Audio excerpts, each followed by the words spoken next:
ഇപ്പോൾ റിപ്പബ്ലിക് ദിന ക്വിസിലെ അടുത്ത പോർഷനാണ്, രണ്ടാം പോർഷനാണ്.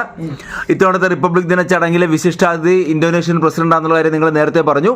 റിപ്പബ്ലിക് ദിന പരേഡിലേക്ക്, ചടങ്ങിലേക്ക് ഇന്ത്യൻ രാഷ്ട്രപതി ദ്രൗപദി മുർമുവിനൊപ്പം ഇന്തോനേഷ്യൻ പ്രസിഡന്റും കൂടെ കടന്നു വരുന്നത് ഒരു പ്രത്യേക വാഹനത്തിലാണ്. ഏതാണ് ആ വാഹനം?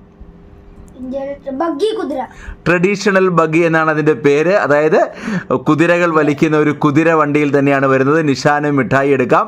ഒരൊറ്റ കാര്യം നിങ്ങൾ ഓർത്തിരിക്കുക, ഇത് ശരിക്കും ഇന്ത്യക്ക് സ്വാതന്ത്ര്യം കിട്ടുന്നതിന് മുമ്പ് നമ്മുടെ വൈസ്രോയിമാർ ഉപയോഗിച്ചുകൊണ്ടിരുന്ന കുതിരവണ്ടിയാണ്. നിഷാൻ കേൾക്കുന്നോ? അത് സ്വാതന്ത്ര്യം കിട്ടിക്കഴിഞ്ഞപ്പോൾ തർക്കമായി, ഇത് ഇന്ത്യക്ക് വേണോ പാകിസ്ഥാന് വേണോ. അവസാനം ടോസ് ഇടുകയായിരുന്നു. നറുക്കിട്ട് നമ്മുടെ ഇന്ത്യക്ക് കിട്ടിയതാണ്.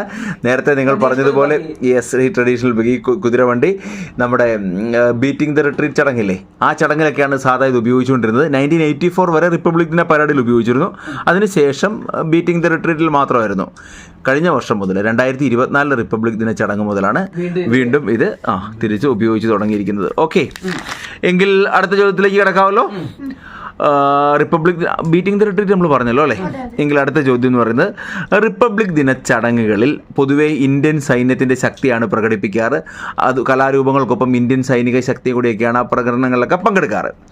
എന്നാൽ ചില വർഷങ്ങളിൽ വിദേശത്ത് നിന്നുള്ള ചില സോൾജിയേഴ്സും ചില റെജിമെൻറ്റ്സും ആർമിയും ഒക്കെ പങ്കെടുത്തിട്ടുണ്ട്.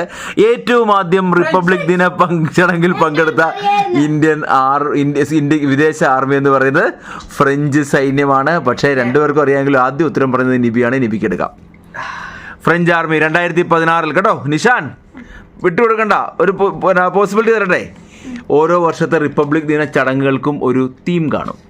ഇത്തവണത്തെ റിപ്പബ്ലിക് ദിനത്തിനും ഒരു തീമുണ്ട്. പറയാവോ ഏതാണ് തീമെന്ന്? ഞാൻ പറയട്ടെ. വികസിത ഭാരത് അല്ല.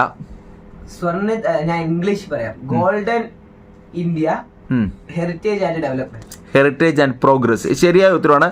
സ്വർണിം ഭാരത് വിരാസത്ത് ഓർ വികാസ്. വിരാസത്ത് ഓർ വികാസ്, അതായത് സുവർണ Bharat, golden India, heritage and progress. Correct ആണ് കേട്ടോ. ശരി, റിപ്പബ്ലിക് ദിനം ജനുവരി 26-നാണ്. കാരണം ഇന്ത്യൻ ഭരണഘടന നിലവിൽ വന്നത് 1950 ജനുവരി 26-നാണ്. എത്ര ദിവസം കൊണ്ടാണ് ഇന്ത്യയുടെ ഭരണഘടന എഴുതി തയ്യാറാക്കിയത്? 11 മാസം 17 ദിവസം. രണ്ടുപേർക്കും ശരിയാണ്. മിഠായികൾ എടുക്കാം.